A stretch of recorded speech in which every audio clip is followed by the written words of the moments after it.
आणि अनंत शिवजन्मोत्सवाच्या निमित्ताने होत असलेला हा उपक्रम काय सांग? नमस्कार, मी बाबासाहेब कमलाबाई बालासाहेब जामगे कोडगावकर. मी एक शेतकरी असून भारत विकास संगम या संस्थेशी जोडला गेलेला आहे. येत्या म्हणजे आज शोभायात्रा चालू आहे. भारत विकास संगम स्वर्गीय अटल बिहारी वाजपेयी जेव्हा पंतप्रधान होते त्यावेळेस देशाचे संघटन मंत्री होते गोविंदाचार्य. ते त्या पदाच्या नंतर स्वयंसेवक संघटनेचे ते शेवटचं पद होतं, ते राजकारणात थांबले आणि त्यांनी भारतीय विकास संगम या ह्याच्याखाली त्यांचं काम चालू आहे. आज ते 82 वर्षाचे आहेत. ते दर 3 वर्षाला एक भारतीय सांस्कृतिक महोत्सव घेतात. त्यांचा विचार असा आहे की थिंक ग्लोबली ऍक्ट लोकली. आपलं गाव जे आहे तेच आपला देश समजा, आपला जिल्हा आहे हेच आपलं जग समजा. थोडक्यात असं की आपल्या क्षमतेप्रमाणे आपला आपला खारीचा वाटा उचला आणि समाजसेवेचं काम करा. आणि म्हणून ते सज्जन लोकाला काही एकत्र बोलवतात. पहिला त्यांचा सांस्कृतिक महोत्सव जेव्हा झाला होता, दर 3 वर्षाला घेतात, त्याला 256 लोक होते. 5वा सांस्कृतिक महोत्सव कोल्हापूरला झाला होता कन्हेरी मठामध्ये. तो 9 दिवस चालला, त्याच्यात 18 लाख लोक आले होते. आणि आता उद्या जो सांस्कृतिक महोत्सव कलबुर्गी सेडम इथं होत आहे, तिथे साधारण रोज 3 ते 4 लाख लोक येतात कर्नाटकामध्ये.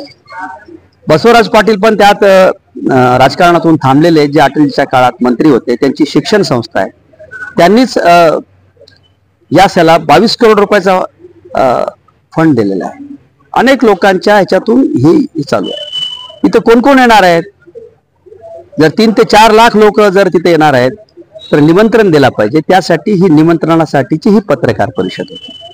का सज्जन लोकांना, ज्यांच्याकडे सरस्वती आहे, ज्यांना काही शिकायचे, त्यांना निमंत्रण द्यावं लागतं. दुर्जनाला बोलवायची गरज नाही. कुठं पत्ते खेळायला गेले तर आपोआप तिथं जमा होतात. चोर एकत्र जमा होतात, मोठे गुन्हे करतात. पण बिनबुलवाया मेहमान कोणी होत नाही. आणि म्हणून पत्रकार बंधूंना निमंत्रित द्यावं म्हणून आजची पत्रकार परिषद होती. त्यांनी त्यांच्या वर्तमानपत्रातून, त्यांच्या सोशल मीडियातून निमंत्रण द्यावसाठी ही होती. इथे डॉक्टर अलगोर येणार आहेत, जे शास्त्रज्ञ आहेत. सुधा मूर्ती येणार आहेत, ते सचिन तेंडुलकर पर्यंत. इथे डॉक्टर अलगोर ज्यांनी सूर्याचं चित्र जवळून काढलं, जे आज 92 वर्षाचे, ते येत आहेत. ते आपले माजी राष्ट्रपती कोविंदजी, तिथपर्यंत लोक येत आहेत. देशाचे कृषी मंत्री येत आहेत, नितीन गडकरी येत आहेत. सर्व पक्षाचे, सर्व विचाराचे सगळे लोक तिथे येत आहेत. आणि तो सांस्कृतिक महोत्सव 315 एकर जागेवर होतो. तिथं 9 विषय आहेत, 9 व्याख्याते आहेत, 90 व्याख्यानं होणार आहेत, 90 व्याख्याते आहेत. आणि खूप शिकण्यासारखं आहे. जसं परवा मी महाकुंभ जिथं 1 कोटी लोक येतात, मी डुबकी मारून आलो. तो जो धार्मिक सोहळा आहे, तसाच हा एक सांस्कृतिक उत्सव, म्हणजे आपल्या संस्कृतीचं दर्शन होणारा हा उत्सव आहे. इथे 9 दिवसामध्ये पहिल्या दिवशी 29 तारखेला मात्र संमेलन आहे, 30 तारखेला शैक्षणिक संमेलन आहे, 31 तारखेला युवा संमेलन आहे, 1 फेब्रुवारीला ग्राम विकास संमेलन आहे. त्याच्या दुसऱ्या दिवशी आरोग्य संमेलन आहे, आहार आणि आरोग्य याचं संमेलन आहे, स्वयं उद्योगाचं संमेलन आहे, पर्यावरणाचं संमेलन आहे, सेवा शक्तीचं संमेलन आहे, देश धर्म संस्कृतीचं संमेलन आहे. तो 9 विषयावर हा संमेलन चालणार आहे. काय आव्हान कराल परभणीकरांना? मी आता परभणीतूनही 150, तसं ते आता 55,000 कार्यकर्ते काम करतायत गेल्या 3 वर्षापासून. परभणीतले बी जवळपास 150 मला माहित असणारे लोक या विषयात काम करतायत.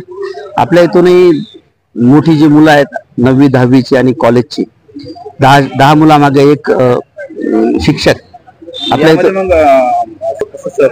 नाही, याला कोणीही कुठून, जसं कुंभात जाण्यासाठी कुणाचं रजिस्ट्रेशन वगैरे काही नाही. काय जसं आपण जाऊन तिथं जाऊ शकता तसं हा सहभाग नोंदवू शकतो. तर तसं आपल्या परभणी जिल्ह्याच्या रेल्वे स्टेशनहून रोज 24 तासात 63 गाड्या धावतात मालवाहतुकीच्या सहित. तर आपल्याकडे रोज सकाळी 7 वाजता गाडी जाते, बेंगलोर गाडी, ती सेडमला थांबते. काय त्याच्यामुळे असं काही लांब नाही. बाय रोड गेलात तर तुम्ही 5 वाजता निघालात तर 10ला तिथं पोहोचतात. 5 तासाचा प्रवास आहे. आणि म्हणून आपल्या शाळेच्या टूर जातात. यावेळेस बरेचसे टूर्स तिकडे जात आहेत. विद्यार्थ्यांना बरंच शिकण्यासारखं आहे. इथे गेल्यानंतर तुम्हाला कुठल्याही प्रकारचा काही खर्च नाही. तुमची राहण्याची, जेवणाची, आहाराची. तिथे आता जसं आपल्या मोफत सुविधा करण्यात आली. सगळी सगळी सगळी मोफत आहे तिथे. आता जसं आपल्या आळंदीचा आपला हा निघतो, अनेक रावट्या वगैरे लावल्या जातात. तिथे 6000 रावट्या ज्याला म्हणतो आपण, त्याची टाउनशिपच वसवलेली आहे.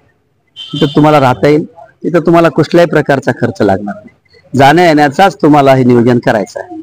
आणि म्हणून माझी आपल्याला विनंती आहे की या ह्याच्यामध्ये जिथं रोज 3 ते 4 लाख लोक येतात, माझ्या जिल्ह्यात एक 500-600 लोकांनी तिथं हजेरी लावावी आणि त्याचे रिझल्ट पुढे येणार आहेत. तिथं 5 पद्मश्रींचा सत्कार होणार आहे.